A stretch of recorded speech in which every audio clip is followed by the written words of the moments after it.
Hello, എല്ലാവർക്കും പുതിയൊരു വീഡിയോയിലേക്ക് സ്വാഗതം. ഇന്ന് നമ്മൾ ഉണ്ടാക്കുന്നത് ഒരു അടിപൊളി മസാല ദോശയാണ് കേട്ടോ. മസാല ദോശ ഇഷ്ടമല്ലാത്ത ആരെങ്കിലും ഉണ്ടെങ്കിൽ ഒന്ന് കമൻറ്റ് ചെയ്യണം കേട്ടോ. ഇഷ്ടപ്പെടുന്നവരുണ്ടോ എന്ന് ഞാൻ ചോദിക്കുന്നില്ല, എല്ലാവർക്കും ഇഷ്ടമായിരിക്കും അല്ലേ. അപ്പോൾ നമുക്കൊന്ന് അടിപൊളിയായിട്ട് ഉണ്ടാക്കിയാലോ. അതിന് വേണ്ടിയിട്ട് ഒരു 3 ഉരുളക്കിഴങ്ങ് എടുത്തിട്ടുണ്ട്, ഒരു ചെറിയ കഷ്ണം ക്യാരറ്റും എടുത്തിട്ടുണ്ട്, ഒരു സവാള, ഒരു ചെറിയ കഷ്ണം ഇഞ്ചി, പച്ചമുളക് എടുത്തിട്ടുണ്ട് കേട്ടോ. ഇത് നിങ്ങളുടെ ആവശ്യാനുസരണം എടുത്തോ. എന്നിട്ട് ഇതാ ഈ ഉരുളക്കിഴങ്ങും ക്യാരറ്റും ചെറുതാക്കി മുറിച്ചെടുത്തിട്ടുണ്ട്. അതൊന്ന് കുക്കറിലിട്ട് വേവിച്ചെടുക്കുകയാണ് കേട്ടോ. കുറച്ച് ഉപ്പും മഞ്ഞൾപ്പൊടിയും കുറച്ച് വെള്ളവും മാത്രം ചേർത്തിട്ട് ഒരു വിസിൽ വരുന്നവരെ ഒന്ന് വേവിച്ചെടുത്താൽ മതി. കുറച്ചൊന്ന് വെന്തുടയേണ്ട ആവശ്യമുണ്ട് കേട്ടോ. അതുകൊണ്ടാണ് കുക്കറിലിട്ട് ആദ്യം ഒന്ന് വേവിച്ചെടുക്കുന്നത്.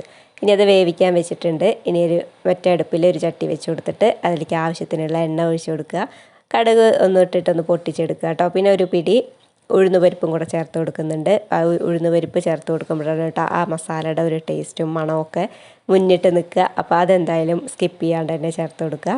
എന്നിട്ട് അതിലേക്ക് മുറിച്ച് വെച്ചിട്ടുള്ള സവാള ചതുരത്തിൽ തന്നെ ഒന്ന് മുറിച്ച് കൊടുക്കണേ. അതും കൂടെ ഇട്ട് കൊടുത്തിട്ടുണ്ട്. നല്ല പോലെ ഒന്ന് വഴറ്റിയെടുക്കുക കേട്ടോ. മുറിച്ച് വെച്ച ഇഞ്ചിയും പച്ചമുളകും കൂടെ ചേർത്ത് കൊടുത്ത് നല്ല പോലെ വഴറ്റിയെടുക്കുക. പച്ചമുളക് നിങ്ങളുടെ എരിവിന് ആവശ്യമായിട്ട് തന്നെ ചേർത്ത് കൊടുത്തു കേട്ടോ. കുട്ടികൾക്കൊക്കെ ആകുമ്പോൾ പച്ചമുളകൊക്കെ ഒന്ന് കുറച്ച് കൊടുക്കുന്നത് തന്നെ ആയിരിക്കും നല്ലത്. കാരണം നമ്മളതിലൊന്നും മാറ്റി വയ്ക്കുന്നൊന്നുമില്ലല്ലോ, അങ്ങനെ കഴിക്കുകയല്ലേ. അപ്പോൾ പച്ചമുളക് ഞാൻ ഒരെണ്ണം മാത്രമായിട്ടോ അതിലിട്ടിട്ടുള്ളൂ. നിങ്ങളുടെ ആവശ്യത്തിന് ഇട്ടോളൂ. ഇനി അതിലേക്ക് കുറച്ച് കറിവേപ്പിലയും കൂടെ ചേർത്ത് കൊടുത്തിട്ടുണ്ട്. നല്ല പോലെ ഒന്ന് മൂപ്പിച്ചെടുക്കണം. ആ ഇഞ്ചിയുടെ പച്ചമണമൊക്കെ ഒന്ന് മാറിക്കിട്ടട്ടെ കേട്ടോ.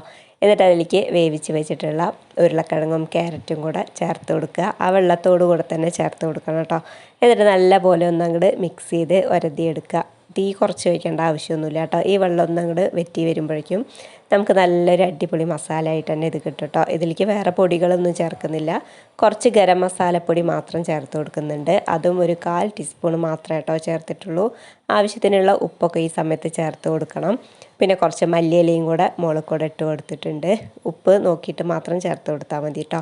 ഉരുളക്കിഴങ്ങൊക്കെ വേവിക്കുന്ന സമയത്ത് ഉപ്പ് ആവശ്യത്തിന് ചേർത്തിട്ടുണ്ടെങ്കിൽ പിന്നെ ഉപ്പ് ചേർക്കേണ്ട ആവശ്യമില്ല. ഒരു 1/4 ടീസ്പൂൺ മാത്രം ഗരം മസാലപ്പൊടിയാണ് ഇതിൽ ചേർത്തിട്ടുള്ളത്. എന്നിട്ട് നല്ല പോലെ അങ്ങോട്ട് മിക്സ് ചെയ്തെടുക്കണം.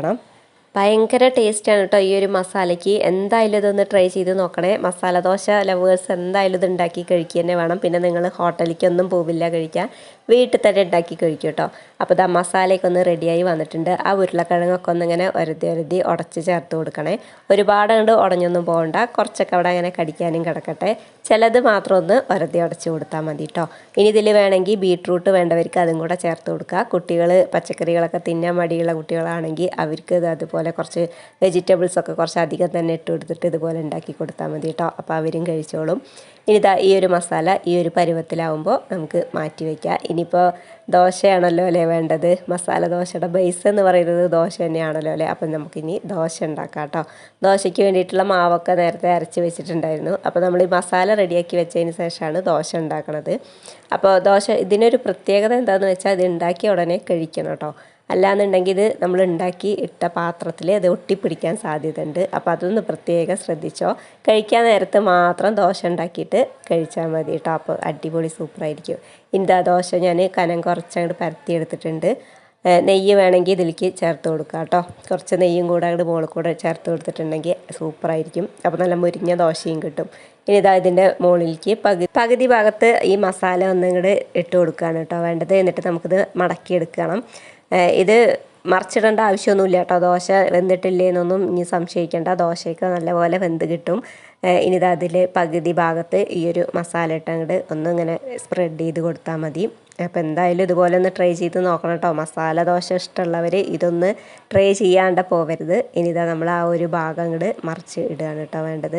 അടിപൊളി സൂപ്പർ ടേസ്റ്റി ആയിട്ടുള്ള മസാല ദോശ ഇവിടെ റെഡി ആയിട്ടുണ്ട്. ഇനി ആവശ്യമുള്ളവർക്ക് ഇത് അതിൻ്റെ മുകളിൽ കൂടെ കുറച്ചും കൂടെ നെയ്യൊക്കെ ഒന്ന് ഒഴിച്ചു കൊടുക്കുക കേട്ടോ. അടിപൊളിയാണ്. അപ്പോൾ ഇത് അത്രയേ ഉള്ളൂ പണി. സിമ്പിളാണ് ഉണ്ടാക്കാൻ. എല്ലാവരും ഒന്ന് ഉണ്ടാക്കിയിട്ട് അഭിപ്രായം ഒന്ന് സബ്സ്ക്രൈബ് ചെയ്ത് സപ്പോർട്ട് ചെയ്യാൻ കൂടെ മറക്കരുതേ. ബൈ.